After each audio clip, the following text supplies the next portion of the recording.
We are kicking off a brand new series this morning called Sex in a Broken World. And I think it's probably obvious why it's important that we talk about it when we look around our world today.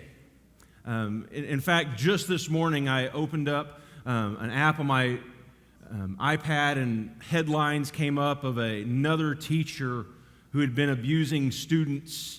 And you see constantly these headlines between teachers and coaches, administrators, ministers, pastors. You see a world where gender and identity have become questioned. A world where pornography is rampant.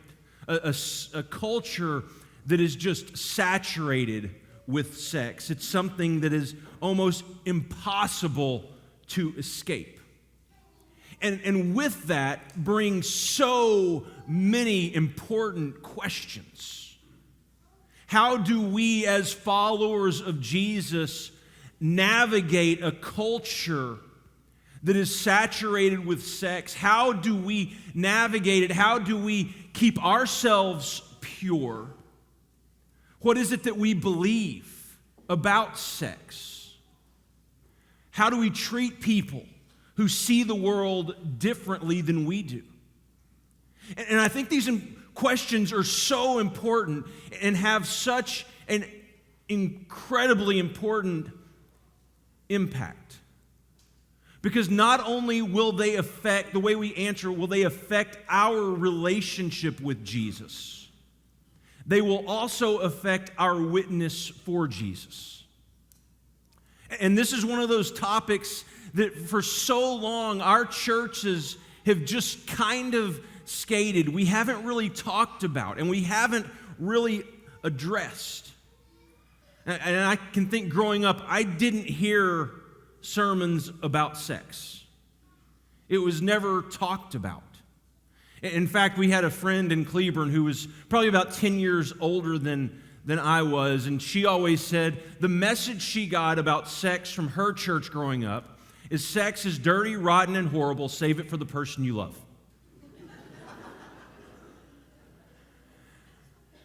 And while, of course, that's comical, in some ways, that's about the extent of how we have talked about sex.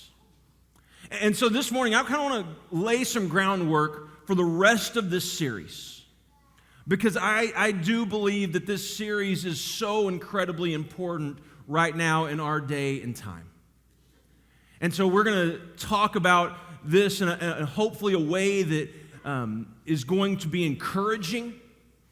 I'm hoping convicting, regardless of where you are in your journey, but I hope also filled with compassion and grace, because all of that is necessary. And as we look at our culture, and you constantly see headline after headline, you see how rampant it has become on television and movies, how in your face it is and almost impossible to escape. You ask the question, well, how did we get to this point as a culture? And I think just fundamentally, the thing that you need to understand is so important is that God created it. When we talk about sex, God created it. Sin distorted it. God gave sex as a beautiful gift. And sin has stepped in and distorted that gift. It has made it something that it's not. And so, like I said, kind of laying the groundwork, I want to give you this morning 3 basically fundamental assumptions that I am working with in this series. Because if you can grasp these fundamental assumptions, the rest of this series will make more sense. And so 3 fundamental assumptions. The very first one is this: God is for you. God is for you. God loves you. God created you. God has been pursuing you. And He wants you to have an amazing life. God is for you. In John 10:10, he says this, I have come that you may have life and that you may have it to the full. God is for you. Second is this, God is a good Father. And so many times I think we have this picture in our mind of God as this authoritarian Father who is looking to make our life more difficult. But if we understand that God is for us and that He is a good Father, then things start to make a lot more sense. I know for myself as a dad, my greatest concern is my children.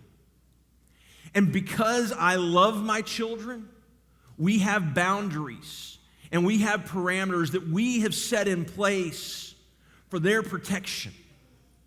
We don't tell our children, we don't want you to run out in the street and play in the street because we don't want you to have more room to play. We tell them we don't want you to run out in the street and watch where you're going when you cross the street because we want to protect them. And we understand the implications if they step outside of those boundaries of what could happen.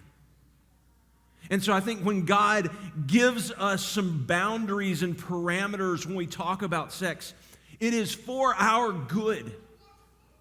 It is because He is a loving Father. Because He wants us to experience the fullest life possible. And then the third is simply sex is good. It is a good gift given by a loving Father who wants His children to experience the blessing of life. And one of the most amazing blessings in life is sex that God has given. But you have to understand, the purpose of sex has a context. God gives a context for sex and says, here's what I need you to understand. That this is supposed to be something to enjoy between a husband and a wife. And here's the problem. So many times we talk about sex, and especially when I was in youth ministry, it seemed like the question I got more and more and more than anything else is, where is the line? What's okay?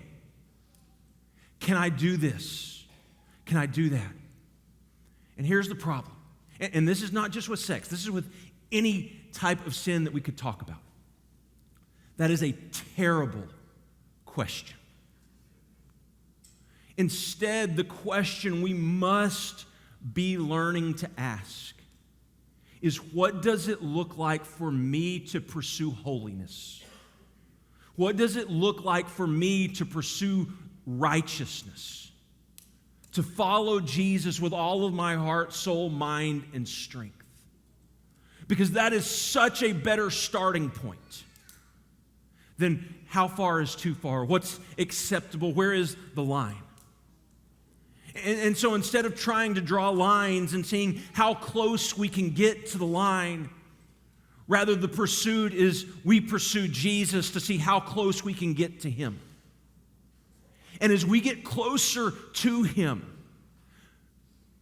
the belief is that His Spirit starts to work in and through our life and transform the way that we see the world, the way that we see other people, the way that relationships happen in our life. So, all of you know about these over the last 2 years. I've told you about this conspiracy theory where my wife called the eye doctor and set up an appointment for me when I didn't need glasses. And I came home needing glasses. And I can tell you 100%, these glasses have done absolutely nothing for me. I do see the tape measure better, and I do see words on the page a little bit better. But other than that, they have done nothing. And the problem is I want to live kind of in this denial. The other day I went to baseball practice with Caleb. I'm coaching his team. And of course, a 42-year-old guy, I'm running around the field acting like I am 9, 10 years old. And I'm trying to do things at 42 that I was doing at 22. And it doesn't quite feel the same. I notice things hurt and I tweak muscles a little bit easier. A couple of weeks ago, I was trying to just play with the kids and running around, and it was stretching for a ball, and it was like, oh my goodness. Like, just things are changing. Right? And for me, there is kind of this denial with it. And it's so difficult to kind of step back and create this new perspective. This new perspective where I see things as they really are now. And again, that's why that question of where is the line is such a bad perspective. Instead, stepping back, getting a new perspective, and saying, what does it look like to pursue and follow Jesus? What does it look like for me to give my life fully and freely to Him? And so I'm going to talk just real briefly about the purpose of sex, because I think there is a really important threefold purpose in it. Right? The first is this: it is for procreation. Right? It is where babies come from. It's 6th grade health all over again. It's for procreation. And what's interesting, if you really think about it, one of the most important purposes of sex that God gives almost seems to be a negative side effect in our society. God says one of the primary purposes of sex is for procreation. And our society, our culture, sees that as a negative side effect. It's just something that could happen that you want to avoid. And we see things like abortion. We see husbands or men getting women pregnant and walking away from the relationship, walking away from the responsibility. The second purpose is connection. That in sex there is a deeply intimate connection. And it was meant, as we'll talk about in just a minute, it was meant for a specific purpose. That it would be something that would draw two people closer together in an intimate way that nothing else could. And then third is pleasure. That it is for pleasure. And as I said, here's the purpose, these three purposes of sex. But sex purpose has a context. It has some boundaries. It has some parameters that I believe God says, I'm going to put these in place, not because I want to keep you from enjoying life, but because I do want you to enjoy life and have a full life. And I would say the context is simply this, and I believe God says this, that it is one man, one woman for life. Now here's the thing. In a room this size, I have no doubt that that might not be what has happened in your life. That divorce or sex outside of marriage could have happened. And I want you to know that God still loves you, that God still cares about you, that God is still pursuing you, and that God can still redeem and restore and renew all things. And that understanding is so incredibly important That even though God says, I want sex to happen within this context, there are times that we don't do things the way that God says we should. And we experience the pain of it. So in Genesis, as God creates man, and he creates woman, he looks at man and says, it's not good that you're alone, and I'm going to make a helper suitable. And he says this, the man said, this is now bone of my bones and flesh of my flesh. She shall be called woman, for she was taken out of man. That is why a man leaves his father and mother and is united to his wife, and they become one flesh. So here, there are two people. And the beauty of sex, the beauty of marriage, is not that they're still two people. That is through this union and through this relationship that they actually become one. And it is that connection that God intended to last a lifetime, to be a blessing, to be something that you could experience in life and know that God is a good and loving Father. He goes on to say this, Adam and his wife were both naked and they felt no shame. That the intimacy and the connection is so deep that you could be who you were, seen fully, be known fully, and have no shame about it. And I would say, if there is any other sin in our world that brings shame, there is nothing greater than sexual shame. And I'm not saying that we cast shame on people, but I think it's the shame that we feel internally. The shame of what we've done and where we've been.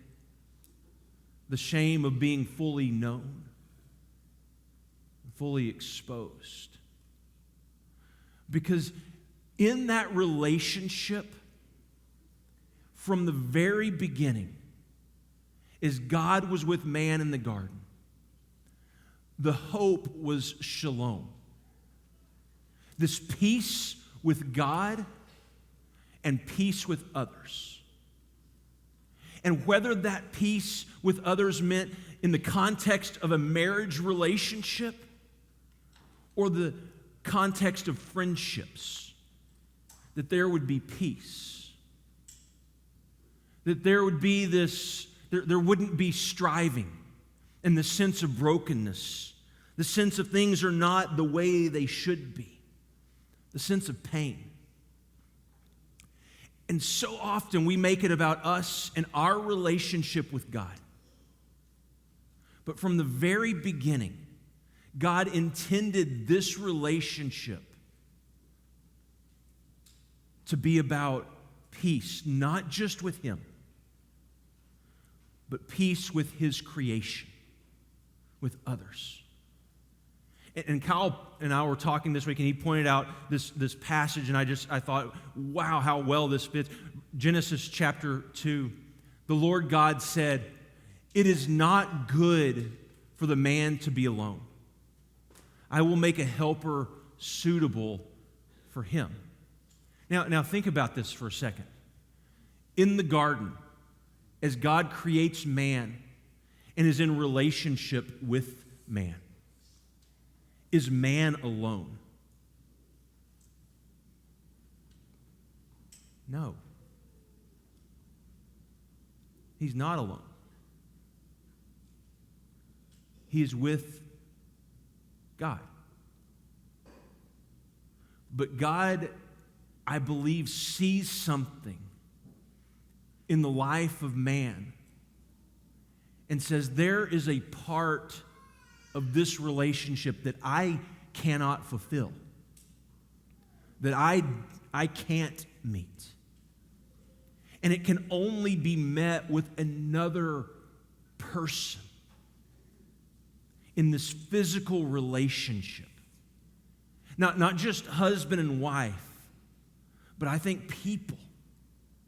That you were intended to live in community and relationship. And I think that's what made the past year and a half, 2 years, so incredibly difficult for so many people. I think that's why we've seen a rise in depression and medication. We've seen a rise in addictions.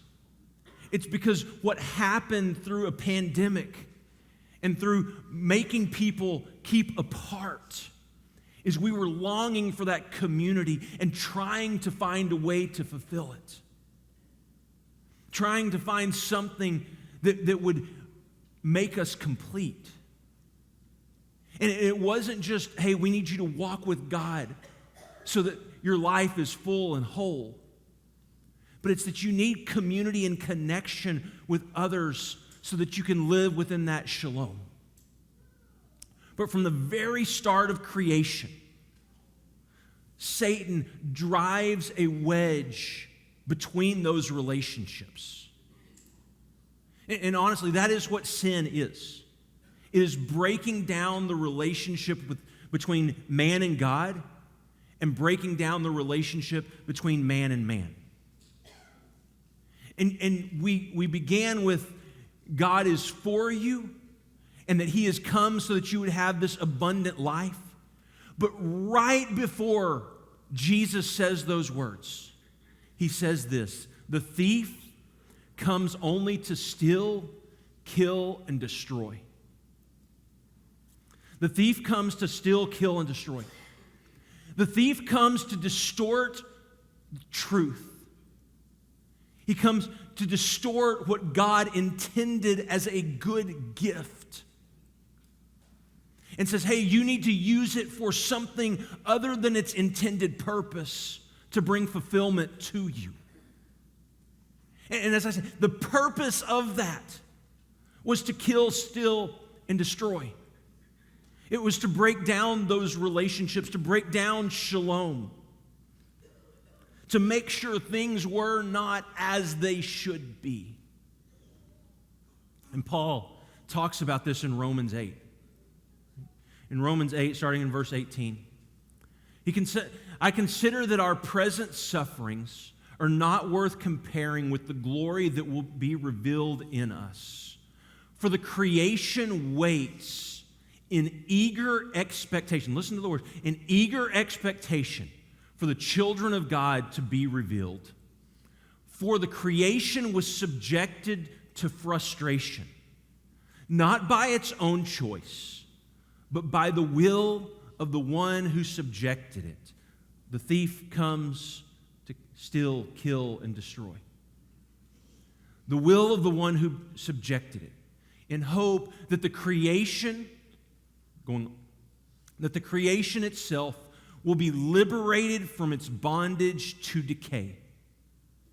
That Satan's goal is to drive a wedge into our relationships with God and with other people, to break down those relationships, to move it not towards life, but towards death and decay,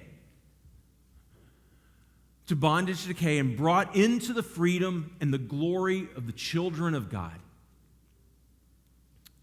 We know that the whole creation has been groaning, is in the pains of childbirth, right up to the present.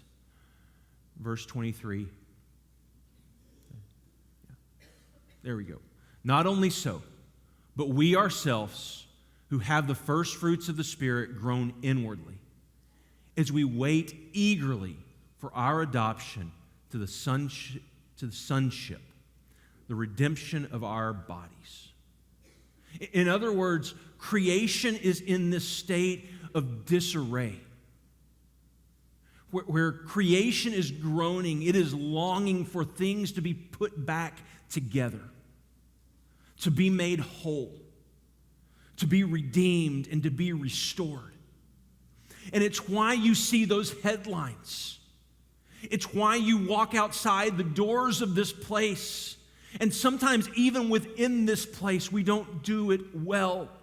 It's why you look up and you see and you think, this is not the way things are supposed to be. And it is that longing for restoration. It is that longing for oneness. It is that longing to step out of the brokenness of this world. See, and here's the thing.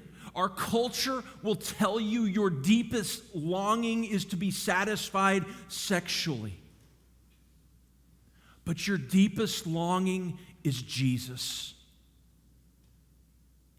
It is what your soul is thirsting for. And everything else we can put in its place will fail to satisfy us. And that pursuit of Jesus doesn't just mean that I am right with Him. It means I'm seeking to live at peace with everyone.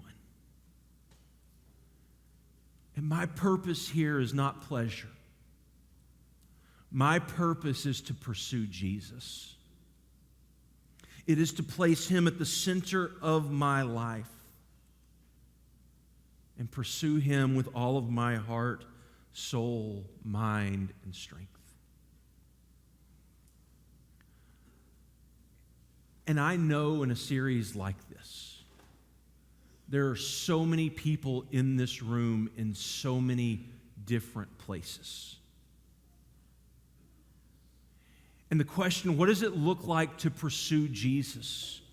What does it look like to pursue holiness with my circumstances? What does it look like for someone who is single to pursue Jesus, to give their life fully to Him, and to live in relationship with other people with healthy boundaries? And going into next week, we're going to talk about why that's so incredibly important. And not just for single people, but for all of us. What does it look like for someone who has been divorced and is now remarried? Or someone who is divorced and is still broken and hurting? It means that we're pursuing Jesus with all of our life and understanding that it's Him who's going to fulfill us. And it's Him who's going to meet that longing and that groaning that we have to be whole and to be complete. But that if we'll live with healthy boundaries in relationships with other people, God is going to bless us.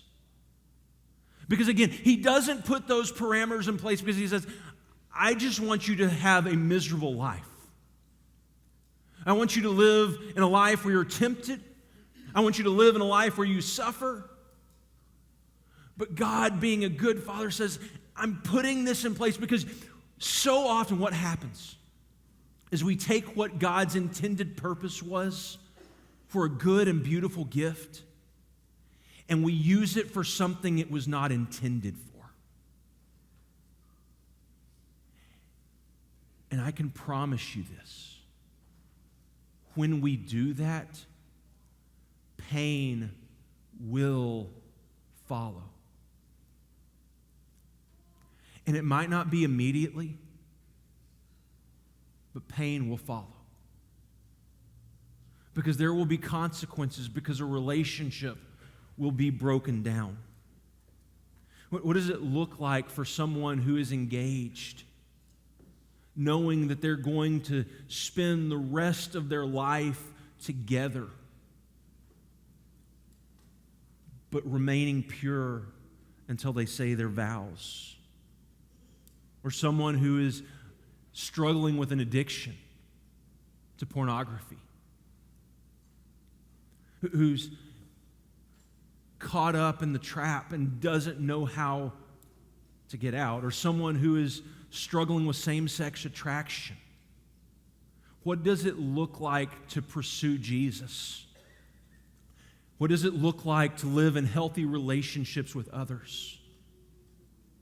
I think in all of those scenarios, it means we stop asking the question, where is the line?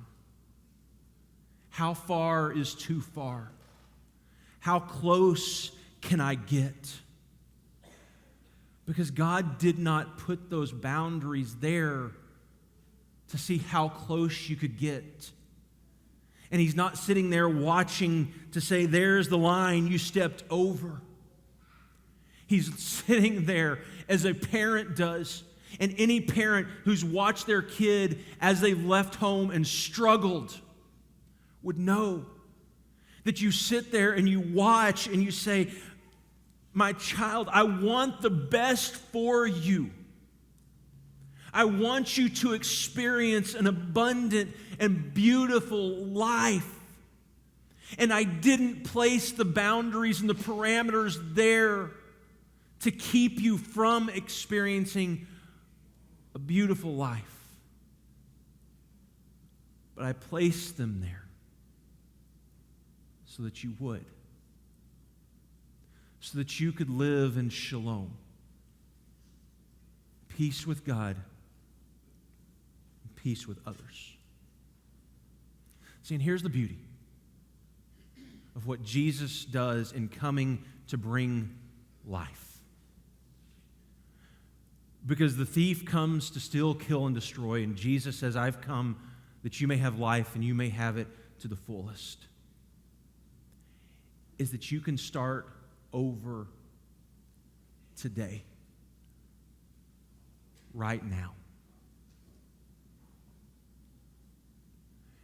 And for the person who's caught in an addiction and feels like there's no hope of getting out, you can start over today. And for the couple who is struggling in their marriage because of their past, you can start over today. It can begin again. I came across an amazing article the other day. A couple of weeks ago, Wall Street Journal wrote an article.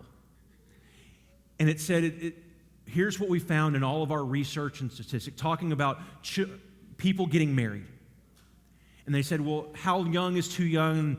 Research shows don't get married when you're in your 20s because it's going to end in divorce. But then here's what their research said. The couples who did not live together prior to getting married had a dramatically lower divorce rate. Now here's why I say, to me, that's amazing. Because culture almost seems to be catching up to what God intended in the very beginning of time. And saying, if you will do your relationships within this context, you will have a better marriage. A more lasting and fulfilling marriage. And it's almost as if culture is catching up. And you can say, well, it's 2022, times have changed, that's just old school. But let me ask you to do one other thing real quick this morning. In the Torah, the first 5 books of the Old Testament, God gives 613 commands. And of those 613, 10 of them we call the 10 Commandments. One of those is do not commit adultery. In other words, do not have sex with someone who is not your spouse. Now, I want you to just do me a favor and imagine for just a second. If every single person on the face of this earth obeyed only that one command, how different our world would be.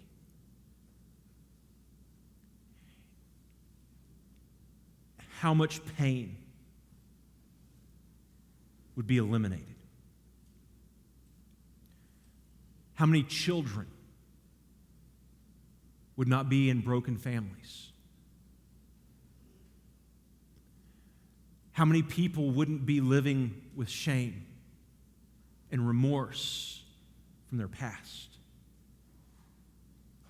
How many people wouldn't be caught up in that cycle of addiction? How many fewer abortions would we have? Would there still be divorce? Would all that? Yes, it's a broken world, and that does not fix it. But my guess is the world would look much different than it does now. What we are longing for, what we are pursuing, is Jesus. What we're hoping for is the restoration, the renewal of all things. And there is nothing you can do in this world that will fulfill those longings. No matter what we try to do. See, God's desire is that we would live in shalom, peace with God and peace with others. And right now we're fixing to take communion, which is simply practicing, remembering